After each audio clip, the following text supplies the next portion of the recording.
I'm an ultrasound technician. I saw something in a pregnant woman's scan that made me call the FBI. The image appeared on my screen at 2:43 p.m. on a Tuesday afternoon, and for approximately 5 seconds, my brain refused to process what I was seeing. I've performed over 10,000 ultrasounds in my career. I've seen twins, triplets, birth defects, tumors, ectopic pregnancies, and every normal variation of human development you can imagine. I thought I'd seen everything an ultrasound could show me. I was wrong. My name is Jennifer Kwan. I'm 34 years old, and I've been a registered diagnostic medical sonographer for 8 years. I work at Women's Health Associates, a private OBGYN practice that serves about 2,000 patients in the greater Seattle area. Most of my days are routine, even monotonous in their predictability. First trimester dating scans, anatomy surveys at 20 weeks, growth checks in the third trimester, expectant parents watching the screen with awe and joy, asking if I can tell the gender, crying when they hear the heartbeat for the first time. The patient that afternoon was a woman I'd never seen before. Her chart said her name was Rebecca Walsh, age 32, first pregnancy, 23 weeks gestation. She'd recently moved to Seattle from somewhere in the Midwest and was transferring her prenatal care to our practice. This was supposed to be a standard anatomy scan, checking that the baby was developing normally, measuring growth, looking at the heart, brain, spine, kidneys, all the organs and structures we routinely evaluate. Rebecca was alone, which wasn't unusual but always made me a little sad. No excited partner hovering over the screen, asking questions, wiping away happy tears. She was quiet as she settled onto the exam table, her expression neutral, almost blank. Some women are nervous during ultrasounds, especially if it's their first pregnancy. Others are chatty, asking constant questions. Rebecca was neither. She just lay there, staring at the ceiling, her hands resting on her swollen belly, with a detachment that seemed odd for someone about to see their baby for the first time in weeks. "Okay, Rebecca," I said, warming the gel between my hands before applying it to her abdomen. "This will feel a little cold, but we'll get started right away. This should take about 30 to 45 minutes. I'll be measuring your baby, checking all the organs, and making sure everything's developing normally. You'll be able to see the screen the whole time." She didn't respond, didn't even turn her head to look at the monitor. Just continued staring at the ceiling like she was anywhere but in that exam room. I placed the transducer on her abdomen and began the scan, starting with the standard views. Head circumference, biparietal diameter, checking the brain structures. Everything appeared normal. Spine looked good, proper alignment, no signs of spina bifida. 4-chamber heart view showed normal cardiac structure and rhythm. I was going through my mental checklist, measuring and documenting. When I moved the transducer to get a better view of the abdomen, that's when I saw it, and my entire world tilted. Inside the fetal abdomen, clearly visible on the ultrasound, was something that absolutely should not exist. It was roughly cylindrical, about 2 centimeters long, with what appeared to be metallic components and a small blinking light. Not biological tissue. Not a natural structure. A device. An electronic device inside the developing fetus. I moved the transducer, thinking it must be an artifact, a glitch in the imaging, something reflecting or refracting incorrectly. But the object remained constant from every angle. It was real. It was there. Something artificial had been implanted inside this unborn baby. My hands started shaking. I set down the transducer and looked at Rebecca, who was still staring at the ceiling with that same blank expression. She hadn't reacted to my sudden stillness, hadn't asked what was wrong, hadn't shown any curiosity about what I was seeing on the screen. "Rebecca," I said carefully, my voice steady despite my racing heart. "When was your last ultrasound? Before you moved here?" "6 weeks ago," she said flatly, still not looking at me. "In Ohio. They said everything was fine. And have you had any procedures since then?" Any medical interventions, surgeries, anything unusual? No, she said. Nothing. I knew she was lying. You don't get a 2-centimeter electronic device inside a fetus without some kind of intervention. But I also knew that confronting her directly might not be the right approach, especially if she was in danger, being controlled, or part of something I didn't understand. I'm going to need to get the doctor, I said, keeping my tone professional and calm. I'm seeing something on the scan that I want her to evaluate. This is standard procedure when we find anything we need a second opinion on. Just wait here, okay? Rebecca finally turned her head to look at me. Her eyes were wrong, flat, emotionless, like she was looking through me rather than at me. Okay, she said. I'll wait. I left the exam room and walked as calmly as I could to Dr. Patricia Montgomery's office. Patricia had been practicing obstetrics for 25 years, had seen everything, had a reputation for staying calm in crisis situations. I needed her calm right now because I was definitely not calm. I knocked and entered without waiting for a response. Patricia, I need you in exam 3 immediately. There's something on the ultrasound you need to see. She looked up from her computer, reading my expression. What kind of something? The kind that I've never seen before and shouldn't exist, I said. Please, right now. Patricia followed me back to the exam room, where Rebecca was still lying on the table, still staring at the ceiling with that disturbing blankness. I pulled up the saved images on the screen and pointed to the object in the fetal abdomen.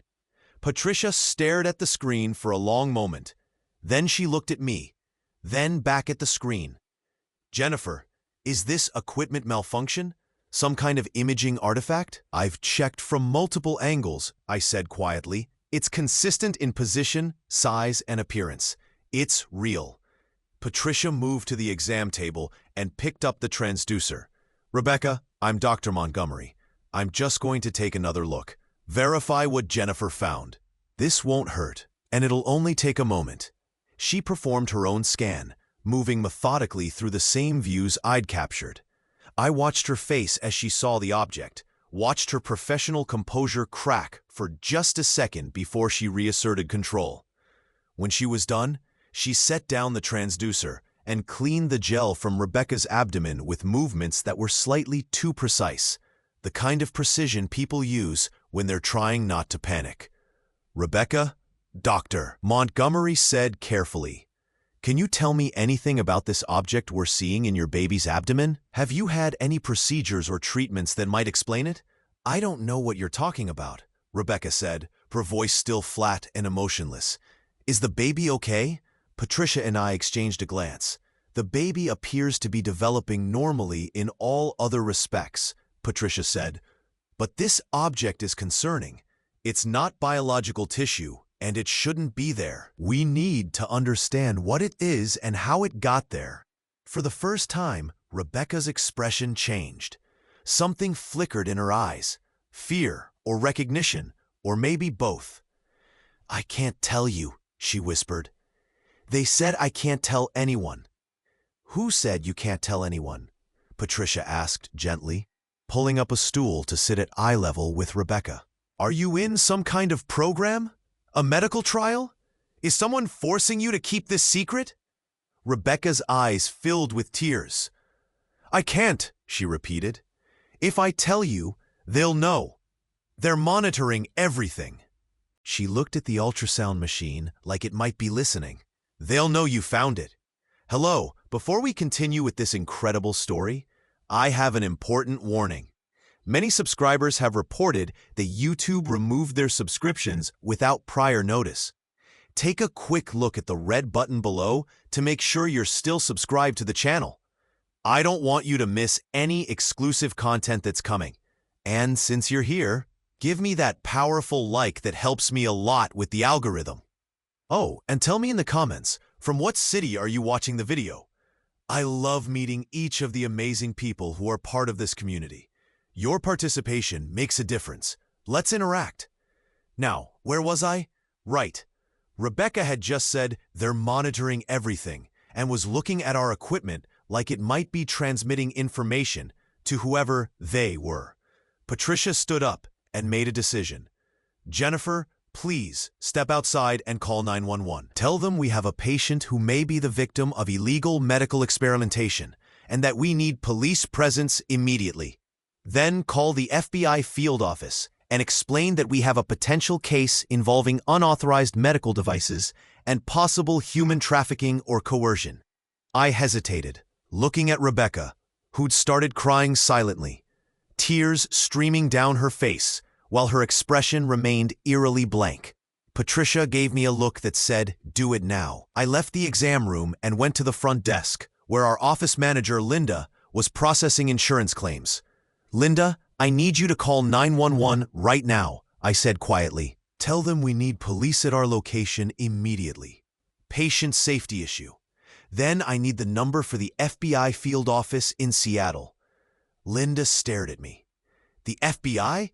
Jennifer, what's going on?" "I can't explain yet, but this is serious. Please just make the calls." While Linda contacted 911, I Googled the FBI Seattle field office and called the main number. I was transferred twice before reaching someone who identified herself as Special Agent Melissa Rodriguez. I took a deep breath and explained as clearly as I could. I was an ultrasound technician. I'd discovered what appeared to be an electronic device implanted inside a fetus. The mother was exhibiting signs of coercion or control, and we believed she might be victim of illegal medical experimentation. There was a long pause. "Ma'am, I need you to repeat that. You found what?" I repeated the information, adding details about the device's appearance, location, and Rebecca's concerning behavior. Agent Rodriguez's tone shifted from skepticism to intense focus. "Do not let that patient leave your facility. We're sending agents immediately. Can you secure the ultrasound images? They're saved in our system. I confirmed. And I can export them to a USB drive if needed." "Do that," Agent Rodriguez instructed. "And isolate any documentation related to this patient. Don't let her make phone calls or access the internet. If she's being monitored as she claims, we need to control what information gets transmitted." Seattle police arrived within 10 minutes. 2 officers, a man and a woman, both looking confused about why they'd been called to an OB/GYN office. Patricia met them in the waiting room and explained the situation in medical terms that made their confusion deepen into concern. They followed her back to the exam room, where Rebecca was still lying on the table, now curled slightly on her side, crying quietly. The FBI arrived 20 minutes later. Special Agent Rodriguez turned out to be a woman in her 40s with short, dark hair and an intensity that filled the room the moment she entered. She was accompanied by 2 other agents and someone she introduced as Dr. Kenneth Mars, a medical consultant with expertise in implantable devices. "Dr. Montgomery," Agent Rodriguez said after brief introductions, "I need to see these images immediately. The technology is military grade, or at least beyond anything commercially available for medical use." He looked at Agent Rodriguez. "This is exactly what the task force has been looking for." "Task force?" Patricia asked. Agent Rodriguez hesitated, then seemed to make a decision. "For the past 18 months, we've been investigating a series of disappearances of pregnant women across 5 states. They vanish for periods of weeks to months, then reappear with no memory of where they've been or what happened to them.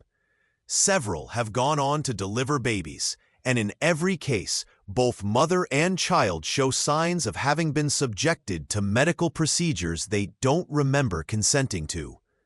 Human experimentation," Dr. Mars added grimly. "Someone is using pregnant women as test subjects, implanting devices in fetuses, studying developmental outcomes. We've suspected it, but haven't been able to prove it because the devices are always removed before delivery. This is the first time we've caught one still in place." "Rebecca," Patricia said softly, "did they take you somewhere? Do you remember being held against your will?" Rebecca had been listening from the exam room doorway, escorted by one of the police officers. "I was at a clinic," she said, her voice barely audible. I thought it was a prenatal care facility. They said they offered free comprehensive care for high-risk pregnancies. I was having some bleeding, and I couldn't afford regular care, so I went. She wrapped her arms around herself. They did an ultrasound and said they needed to do a procedure to help the baby. I remember going under anesthesia. Then I woke up 3 days later in a hotel room, with no memory of what happened. There was money in my purse and a note saying I'd been treated and the baby was fine. Where was this clinic? Agent Rodriguez asked, already pulling out a notebook. Ohio. Outside Columbus, a place called Meridian Women's Health Center. Rebecca provided an address, which Agent Rodriguez immediately relayed to someone on her phone. Within an hour, our small practice had been transformed into a crime scene investigation. FBI technicians were downloading our computer systems, documenting everything related to Rebecca's visit. Dr. Mars performed another ultrasound himself, this time with specialized equipment he'd brought that could analyze the electronic signatures of the device. Rebecca was placed in protective custody, with agents assigned to ensure her safety around the clock. Agent Rodriguez pulled me aside as the investigation continued. Ms. Kwan, what you discovered today likely saved this woman's life and potentially dozens of others. The people running this operation, they're extremely dangerous. They're funded by parties we haven't been able to identify, using technology that shouldn't exist, and conducting experiments that violate every national and international law regarding human subjects research. What happens now? I asked. Now we use this device to track back to its source, Rodriguez said.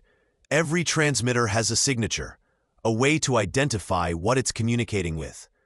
We'll monitor the signals, trace them, find out who's receiving the data, and we'll coordinate raids on every suspected facility simultaneously. She paused. But I need you to understand something. The people behind this will realize one of their devices has been discovered. They may try to clean up loose ends. Rebecca's in danger, and anyone connected to this case could potentially be targeted. Are you saying I'm in danger? I asked, my voice coming out higher than I intended. We'll provide security recommendations, Rodriguez assured me. And we're moving quickly. Within 72 hours, we plan to execute warrants on multiple locations. But until then, please be cautious. Vary your routes home. Be aware of anyone following you. Report anything suspicious immediately. I went home that night to my small apartment, double-checked all the locks, and barely slept. Every sound in the hallway made me jump. Every car that passed outside my window seemed suspicious. I'd spent 8 years performing ultrasounds, finding joy and meaning in showing parents their developing babies. And now, I was involved in an FBI investigation into human experimentation. It felt surreal, like I'd stepped into a different reality where the medical field I knew had a dark underside I'd never suspected. The next morning, Agent Rodriguez called me. We've identified the receiving station for the transmitter's signals. It's an abandoned industrial facility outside Tacoma. We're executing warrants this afternoon on that location, and 4 others across 3 states. I wanted you to know we're moving forward, and we're confident we can shut down this operation. What about Rebecca? I asked. And her baby? The device will need to be removed, Rodriguez said. It's scheduled for tomorrow, a specialized surgical team that works with the FBI on sensitive cases. The procedure is risky, but leaving the device in place is riskier. We don't know what data it's collecting or what it might do as the pregnancy progresses. The raids happened that afternoon, coordinated across multiple states. The news covered it as multi-state human trafficking operation dismantled by FBI. But they didn't have the full story. Didn't know about the implanted devices, the unauthorized medical experimentation, the violation of pregnant women who thought they were receiving prenatal care. 16 people were arrested. The facility outside Tacoma turned out to be a sophisticated research laboratory, equipped with surgical suites, monitoring stations, and servers full of data on hundreds of pregnant women who'd been implanted with tracking and monitoring devices without their knowledge or consent. The operation was funded by a biotech company that was supposedly developing fetal monitoring technology, but had decided to skip the ethical approval process and test their devices on vulnerable women, who wouldn't be believed if they reported what happened. Dr. Mars called me 3 days after the raids. "I thought you'd want to know," he said. "We've identified 237 women who were implanted with devices over the past 2 years. Most of the devices were removed before delivery, but we've located 43 women who are currently pregnant and likely still have active implants. We're reaching out to all of them, offering removal procedures and support." "And Rebecca?" I asked. "The device was successfully removed yesterday," Dr. Mars said. "Minimally invasive procedure. Mother and baby are both doing well. She asked me to thank you. Said if you hadn't noticed that object on the scan, if you dismissed it as equipment malfunction or imaging artifact, she'd still be carrying that thing around, still being monitored, still living in fear." Rebecca delivered a healthy baby girl 3 months later. She sent me a photo through Agent Rodriguez, since direct contact wasn't advisable given the ongoing legal proceedings. The baby was beautiful, perfect, with a full head of dark hair and her mother's eyes. On the back of the photo, Rebecca had written, "Emma Grace, born free thanks to you. Forever grateful." The biotech company executives were charged with human trafficking, illegal medical experimentation, violation of informed consent laws, and about 30 other federal crimes. The trials are still ongoing, but early indications suggest they'll spend decades in prison. The company itself was dissolved, its assets seized to compensate victims. I still work at Women's Health Associates, still perform 10 to 15 ultrasounds per day. But I see the scans differently now. Pay closer attention to anything that seems unusual, no matter how small. Question artifacts that don't resolve with repositioning. Trust my instincts when something seems wrong. Dr. Montgomery implemented new protocols for our entire practice. Any unusual findings on ultrasound, anything that can't be immediately explained by normal anatomy or common variants, gets flagged for additional review. We have a direct line to a FBI liaison now, someone who can quickly evaluate whether medical findings might indicate criminal activity. It seems paranoid, but after what happened with Rebecca, we understand that medical practices can be exploited by people conducting illegal research. 3 months after Rebecca's case broke, another patient came to our office for a routine scan. 20-week anatomy survey, first pregnancy, recently moved from California. As I performed the scan, something caught my attention. A small, regular-shaped object near the fetal spine. Too geometric to be biological. My heart rate increased as I captured images from multiple angles. "I'm going to get Dr. Montgomery," I told the patient, keeping my voice calm and professional. "Is something wrong with my baby?" she asked, anxiety clear in her voice. "I'm seeing something I want the doctor to evaluate," I said. "It may be nothing, but I want to be thorough." This time, the object turned out to be calcification, a benign finding that sometimes occurs and has no clinical significance. False alarm. But I'd rather investigate 100 false alarms than miss one case like Rebecca's. Agent Rodriguez checks in with me occasionally, updating me on the ongoing investigation and prosecutions. She told me that the data recovered from the Tacoma facility revealed the full scope of the operation. The company hadn't just been tracking fetal development. They'd been testing whether implanted devices could influence development, could deliver targeted medications or electrical impulses to specific fetal tissues. They'd been trying to create enhanced humans, starting before birth. It was eugenics dressed up as medical technology, Rodriguez said. They targeted vulnerable women, women who couldn't afford proper prenatal care, women who'd accept free services without asking too many questions. They thought they could experiment on fetuses without consequences because who would believe a pregnant woman claiming someone implanted something in her baby? But someone did believe her, I said. Or at least, someone saw evidence that couldn't be dismissed. You saw evidence, Rodriguez corrected, and more importantly, you didn't rationalize it away. You didn't assume equipment malfunction or dismiss it as impossible. You trusted what you were seeing and acted on it. That's why 237 women are getting justice and medical care now, instead of continuing to be victimized. I'm an ultrasound technician.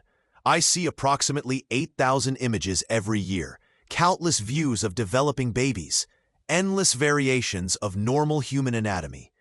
On one Tuesday afternoon, I saw something that made no medical sense, that shouldn't have existed. That violated everything I understood about prenatal imaging. I saw an electronic device inside a fetus. And instead of dismissing it, instead of assuming I must be wrong, I called for help. That decision led to FBI raids across 3 states, the arrest of 16 people involved in illegal human experimentation, and the rescue of hundreds of women who'd been implanted with monitoring devices without their consent or knowledge. Rebecca's baby is 6 months old now. Emma Grace, born free of devices and monitoring, growing normally, reaching all her developmental milestones. She'll never know how close she came to being a permanent test subject in an illegal medical experiment. She'll never know that her mother's ultrasound showed something impossible that turned out to be terrifyingly real. But I know. I remember that image on my screen. The geometric shape that didn't belong. The blinking light visible through ultrasound technology. I remember Rebecca's blank expression, her whispered confession that they were monitoring everything, her fear of telling the truth. And I remember making the decision to call the FBI instead of dismissing what I saw as impossible. Because in medicine, the impossible sometimes happens. And when it does, when you see something that shouldn't exist but clearly does, your responsibility is to investigate, to question, to protect your patient, even when protecting them means uncovering crimes you never imagined existed. I saw something in a pregnant woman's scan that made me call the FBI. It was the right call. It saved her baby, and saved hundreds of other women from continuing to be victimized by people who saw pregnant bodies as experimental subjects rather than human beings deserving of dignity and autonomy. That's what I think about now every time I perform an ultrasound. Every image is a responsibility. Every unusual finding is a question that deserves an answer, and every patient deserves someone who believes them when something is wrong, even when what's wrong seems impossible. Rebecca knocked on my door once, about 4 months after Emma was born. She wanted to thank me in person, wanted me to meet the baby I'd helped protect. I held Emma carefully, this perfect, healthy infant who had no idea how extraordinary her existence was. Rebecca stood beside me, her eyes finally showing emotion again, the blank flatness replaced with the warmth of a mother who'd been given back her future. "You gave her a chance," Rebecca said quietly. "Without you, they'd still be monitoring her, studying her, treating her like an experiment instead of a human being. You saw something impossible and chose to believe it anyway." "I just did my job," I said. "No," Rebecca corrected. "You did more than your job. You trusted your instincts and acted on them, even when it meant getting involved in something dangerous and complicated. You chose to protect us when you could have just as easily dismissed what you saw as equipment error and moved on with your day." Emma grabbed my finger with her tiny hand, held on with that surprising baby strength. I looked at her perfect face, her alert eyes, her beautiful normalcy. And I thought about the ultrasound image that had started all of this, the impossible object that shouldn't have existed, but did. Sometimes the most important thing we can do is trust our eyes, trust our training, and refuse to dismiss the evidence in front of us just because it doesn't fit our understanding of how the world should work. Sometimes seeing the impossible and believing it anyway is the only thing that stands between justice and continued victimization. I saw something impossible on an ultrasound scan. I called the FBI. And because of that decision, Hundreds of women and babies are free from an experimental nightmare they never consented to. That's not heroism. That's just being a healthcare provider who takes responsibility for protecting patients, no matter where that responsibility leads. Even when it leads to calling the FBI about something that shouldn't exist, but absolutely terrifyingly does.